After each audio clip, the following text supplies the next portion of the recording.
Most people know Karl Marx as the father of communism, but he wasn't just a philosopher, he was a revolutionary architect. He didn't just want to study the world, he wanted to tear it down and rebuild it. His core doctrine was something called praxis, the idea that theory is useless without action, and action is aimless without theory. As Marx famously said, philosophers have only interpreted the world. The point is to change it. And to understand his plan, we have to look at his engine, that is, dialectical materialism. Marx took a famous idea from another philosopher, Hegel, and flipped it on its head. While Hegel thought history was driven by a clash of abstract ideas, Marx argued that the real essence of universe is matter. He believed that our social institutions like the law, religion, and even art aren't just random, they are manifestations of our material conditions. This leads to his scientific explanation of history, that is, historical materialism. It's simple. Before we can think, we have to live. To live, we have to eat. And to eat, we have to produce. Thus, Marx divided society into two parts, the base and the superstructure. The base is the economy, the tools we use, the relationships between owners and workers, and the superstructure is everything else, the law, religion, and culture. The kicker here is the base determines the superstructure. So if you change the way we produce things, you change the entire world. According to Marx, history is just one long story of class struggle.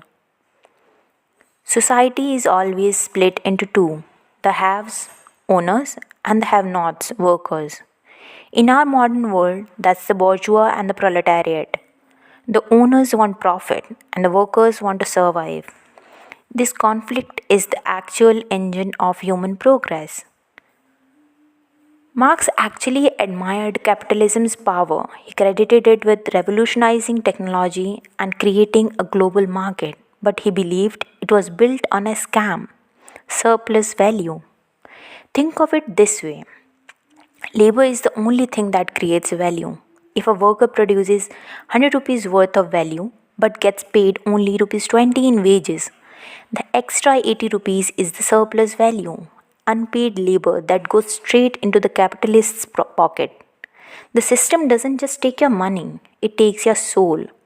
Marx called this alienation. Under capitalism, workers are alienated from the product, from the process, from each other, and from themselves. They have no ownership over what they make. Work isn't creative. The worker is just a cog in the wheel. Competition forces everyone to live at someone else's expense. It reduces human existence to a mere animal's struggle for survival.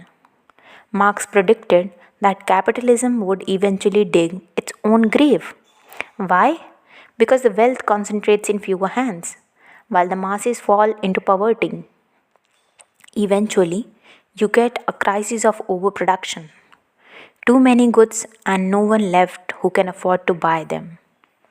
As the workers grow in number and suffer from their consciousness grows, a revolution becomes not just possible but inevitable.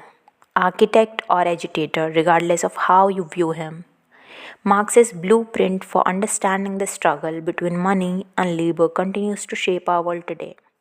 Thanks for watching.